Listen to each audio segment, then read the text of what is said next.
ਵਾਲੀਏ ਕੁਲ ਆਲਮ ਸ਼ਬਦ ਗੁਰੂ ਸਤਿਗੁਰੂ ਸ੍ਰੀ ਗੁਰੂ ਗਰੀਬ ਨਿਵਾਸ ਮੁਜੱਸਮਾ ਆਪੇ ਹਯਾਤ ਸਰਵਰੇ ਕਾਇਨਾਤ ਸਾਹਿਬ ਸ੍ਰੀ ਗੁਰੂ ਗ੍ਰੰਥ ਸਾਹਿਬ ਮਹਾਰਾਜ ਦੇ ਪਵਿੱਤਰ और मुकद्दस गोद के जुड़ बैठे बहुत ही अजीज़ हाजरीन, आओ सब तो पहला गुरुदेव पातशाह की बख्शिश मुकद्दस फतेह बुलंद करिए। गज के आखियो जी वाहिगुरू जी का खालसा वाहिगुरू जी की फतेह।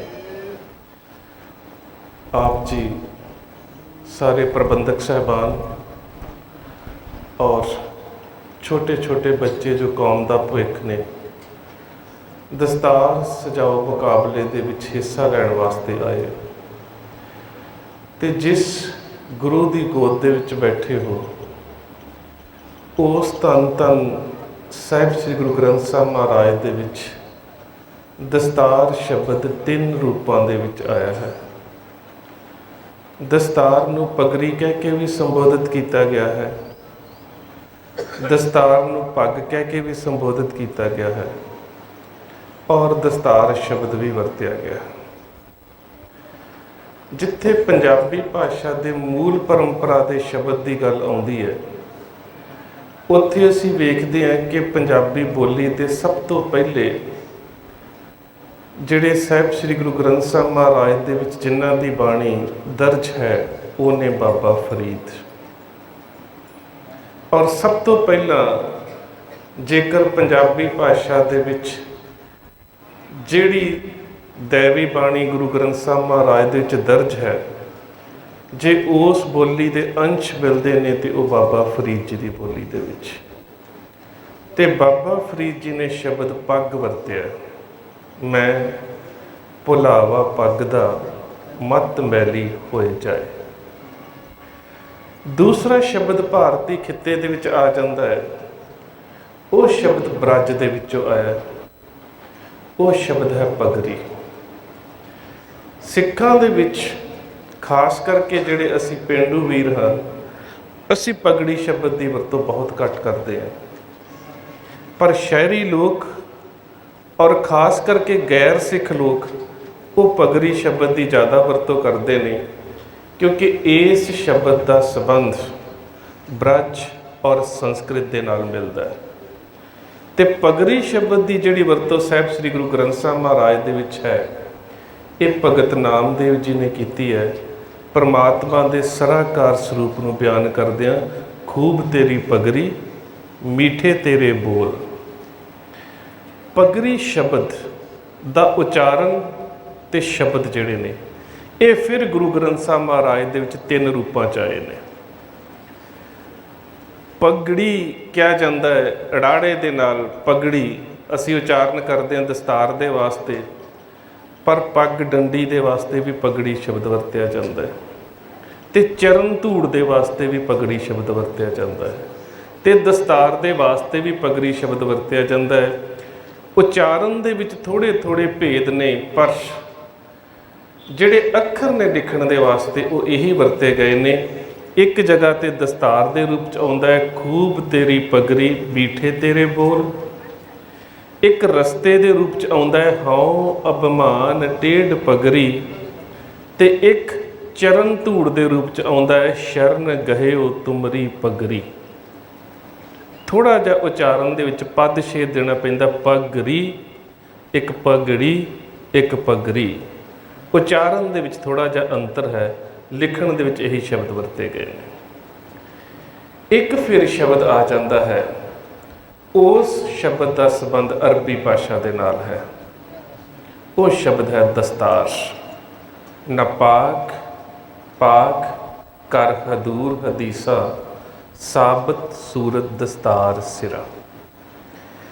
हिदायत हदीस जिहड़ी है इस्लाम धर्म की कोड ऑफ कंडक्ट है, पवित्र किताब है।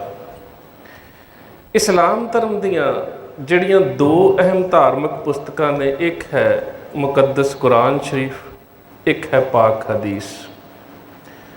मुकद्दस कुरान शरीफ दे विच वो कुछ है जो कुछ मुहम्मद साहब नूं खुदा दा इल्हाम होया, जो कुछ परमात्मा ने सल्लल्लाहु अलैहि वसल्लम हजरत मुहम्मद साहब नूं कहा वो कुरान दे विच दर्ज है।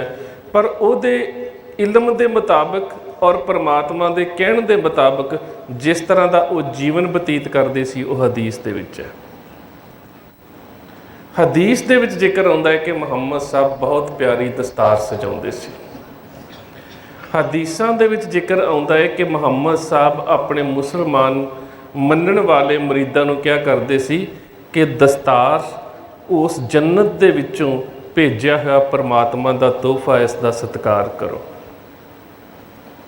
इसे करके पंचम पातशाह ने जिहड़ा शब्द वरत्या है वो इस्लाम के वीरां नूं संबोधित होकर वरत्या है कि जेकर तुसी अपने अपवित्र जीवन दे विच पवित्र गुणां नूं लैके आउणा है तो हदीस दे विच जिहड़ी नैतिक कदरां कीमतां दी ते दस्तार और गुफ्तार की गल की गई है उसनूं अपने जीवन का हिस्सा बना लो।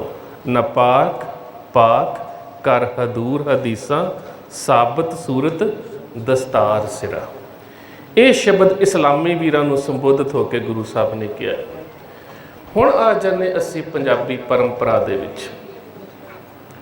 पंजाबी परंपरा दी पंजाबी बोली दे विच एक शब्द ये ऐसा है जिस दे उपर सब तो वध मुहावरे बने हुए ने, वो है पग।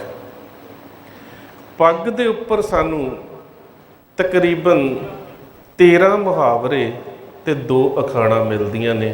होर कोई ऐसा शब्द नहीं पंजाबी दे विच जिहदे उपर इन्ने ज़्यादा मुहावरे बने होण, क्योंकि साडे सभ्याचार का हिस्सा है।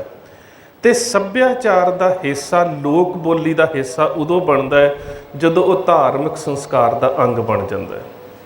कोई समा सी दस्तार सिर नूं मौसम तो बचाउण लई वरती गई, कोई समा सी दस्तार मैदाने जंग दे विच अपने आप नूं बचाउण लई वरती गई।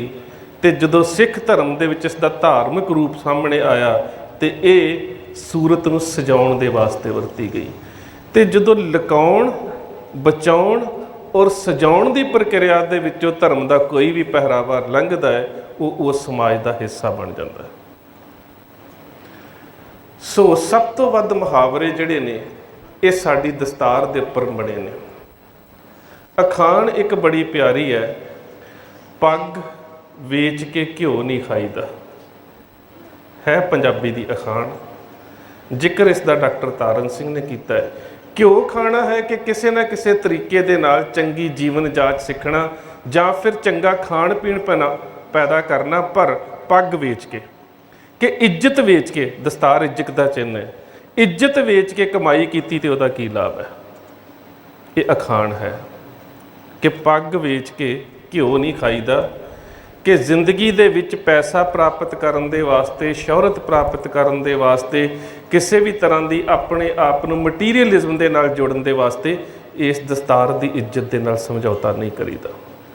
जदों असी अखाणा की गल करते हैं, मुहावरियां की गल करते हैं, पग वटाउणी, पग पैरां च रोलणी, पग मैली होनी, पग उच्ची होनी, अनेक ऐसे तुहानूं मुहावरे मिल जाणगे जिन्हां दे पिछे किते ना किते साडा पिछोकड़ पिया है। सो एक मुहावरा है पंजाब दे विच, पग दी शान।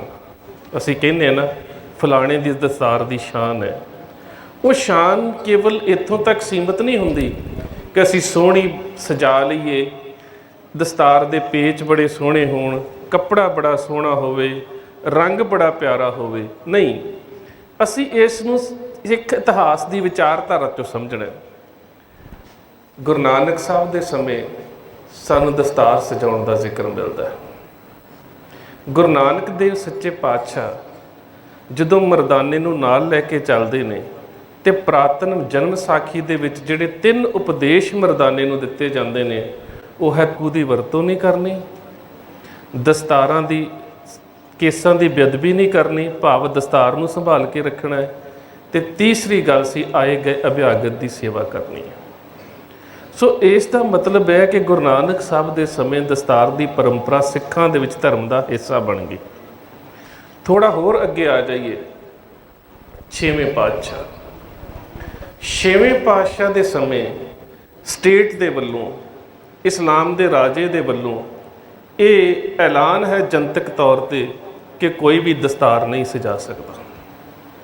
ਕੋਈ ਤਲਵਾਰਾਂ ਨਹੀਂ ਪਹਿਨ ਸਕਦਾ, ਕੋਈ ਘੋੜਸਵਾਰੀ ਨਹੀਂ ਕਰ ਸਕਦਾ ਤੇ ਕੋਈ ਤਖਤ ਦੇ ਉੱਪਰ ਨਹੀਂ ਬੈਠ ਸਕਦਾ।